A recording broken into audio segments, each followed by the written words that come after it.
So I'm actually not going to do any intro here. We're just going to play this out. You know what it's like to go to an Olympic Games, to be successful in Olympic Games. You know what it's like to go to an Olympic Games and not be paid as well. Where are you at with paying athletes? I don't believe in paying athletes. And I come from a small country. I came from a sport that doesn't necessarily pay athletes very well. And I still don't believe we should be paying athletes at the Olympic Games. Now, I do think we should find more ways to directly impact athletes and to find ways to directly help them on their journey to becoming Olympians while they're Olympians and as they're finding ways into their new career transition. Because I think as the Olympic movement, it's not just about those athletes that are the best in the world, right? It's about all the athletes that come to the Olympic Games and being able to offer them the same experience and to be able to offer athletes an ability, no matter where they are, to have a little bit of hope and inspiration that they too can become Olympians and sort of send a message that just because you come from a smaller nation that may not be known, if you've got talent, we're going to help identify that talent so that you can become an Olympic champion. And that was very much my journey. I was an Olympic Solidarity Scholarship holder. Without that money, I'm not sure I would have been as successful. And so I'm so grateful for that. And it's because of that I want to be able to have that solidarity model felt across the movement. Even though there's like the name, image, likeness that gets used for Olympic athletes and they don't get any money out of it? Well, they get beautiful venues, they get beautiful villages, they get a beautiful experience, and all of that comes from the money that we raise. And that goes into an OCOG, it goes into, so again, you know, what I challenge athletes, international federations that are always asking for more money, national Olympic committees, the solidarity model is very particular. Now, if the entire movement wants us to change, we would have not as many countries, we'd have not as many sports, we'd be very particular on what that would look like. And I don't think that's the Olympic Games. And I don't think the Olympic movement thinks that that's the Olympic Games. And so, you know, we got to move things forward, and we've got to do it in a way that is authentic and in a way that allows for everybody to succeed. What a terrible take. Apparently, we don't need to pay the Olympians because they get beautiful venues, beautiful villages, and a beautiful experience. Yes, when they all got food poisoning at this last one, and when they're sleeping on cardboard boxes because you guys are cutting expenses down to the bare bones for them. Yeah, those are the beautiful experiences that they're getting.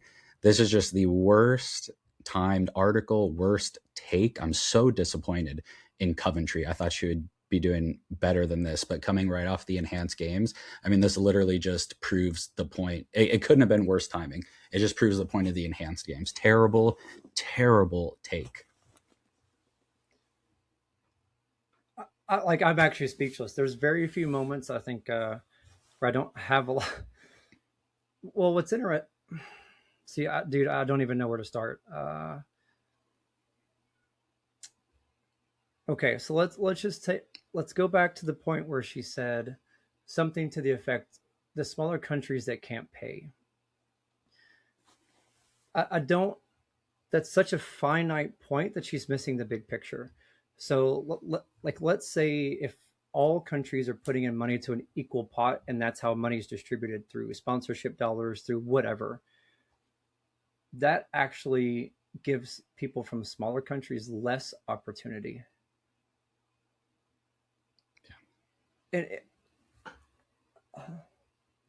Yep. And I'll just, so for the IOC, the IOC has $18 billion in rights and sponsorships and $1 billion in reserves. So the IOC be making some money, because if you think about the Olympics every 4 years and how many people watch that and how much money that generates, and the IOC is not paying them anything. So this is literally like the whole NIL thing in college, except on a bigger scale of like, you have this organization just making billions and billions and billions of dollars off athletes that are not going to get paid anything. And this is the take that the new president is going to take when she has a nice $350,000 a year salary now in this position. So yeah, apparently athletes don't need to get paid. That's unbelievable. Yeah. Terrible take. Terrible take. Like, I don't even understand. I don't even know where to start. Like I said, I'm completely flabbergasted. When again, this will actually make the enhanced games easier to promote, because they just were handed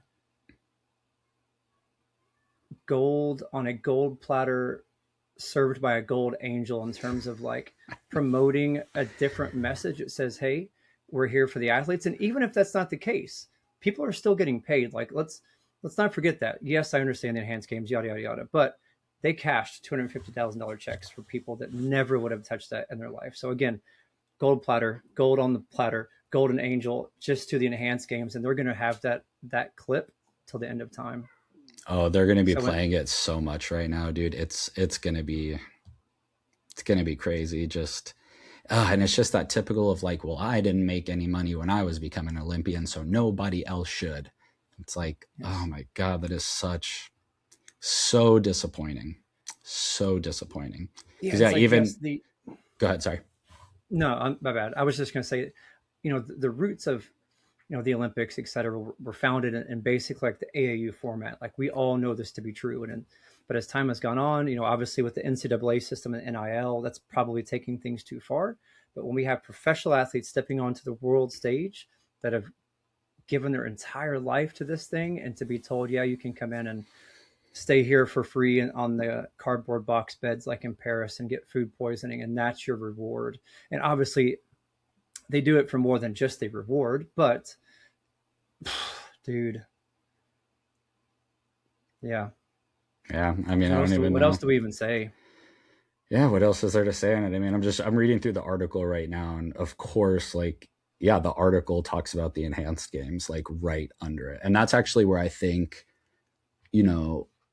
everyone thinks that because the stock dropped a lot today with the enhanced games and stuff like that, it's going to be around for at least a couple more years. I mean, there's so much money behind it that, with any business, you got to give it like 3 years, Yep. And I think next year you're going to see a lot of athletes do the clean thing like Hunter Armstrong did, because talk about easy money in his pocket of like, of doing that, and that's another thing that was funny to me too with the enhanced games. This will go off on a slight tangent.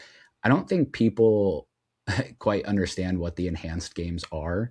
I've seen so many articles today about how like, oh my God, the natural athlete Hunter Armstrong beat the juiced up non-athletes. And it's like, okay, yes, they're enhanced, but these are not like miracle working things. Like, correct. Hunter Armstrong has youth on his side, and he's the best in his world. He's not retired. He's still training. Like, nobody should have expected anybody to beat Hunter Armstrong in any of those races. And if you did, I don't think you understand like how the enhancements work. It's the same as when like Sun Yang is a good example, even though he didn't technically get caught.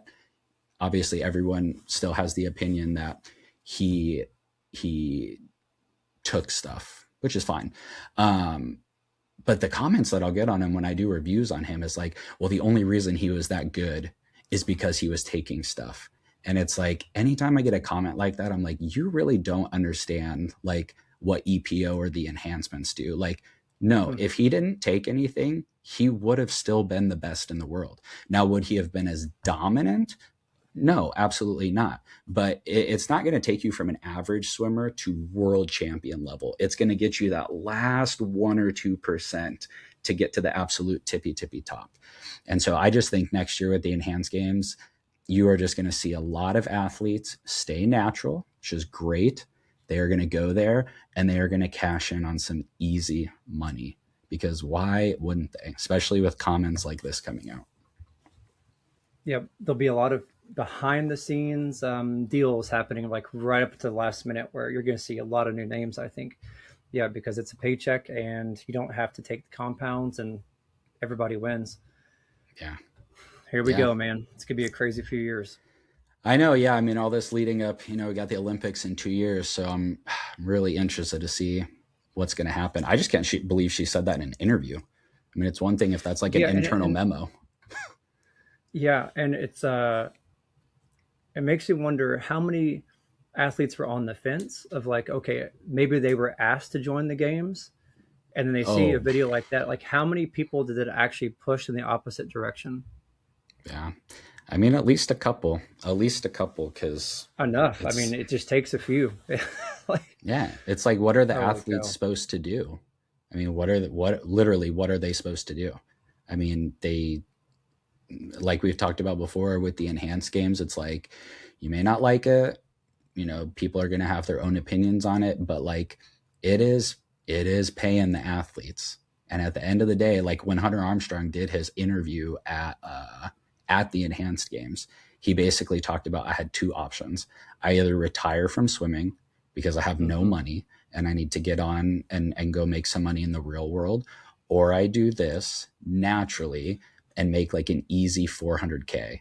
And if I read it correctly, the company, I don't remember how they structured it exactly, but my understanding is that the prize money they got, they only had to pay like Abu Dhabi taxes on it.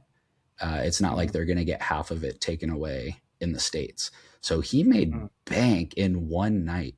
And it just goes back to like, he knew he was going to win. Everyone, well, I thought everyone, I guess I was on an island alone. I thought everyone knew he was going to win. There was no way those other guys, they could have taken 10 times the amount of substances and they weren't going to beat Hunter Armstrong. And he knew it. I guarantee it. And he was like, I'm going to go make more money in, let's see what he did, 2 races. I'm going to make more money in a minute and a half than I have in the past 25 years. So that I can pay my way to go to 2028 and win a gold medal there. Amazing. Yeah. There's so many layers to the story. Everyone's just looking at the surface level. Yeah. So, yeah. And yeah, we literally just saw it and we were like, boom, we got to react on this because we know those comments are about to get railroaded in social media. Buckle up, swim world, because speechless. Yeah. Absolutely, man.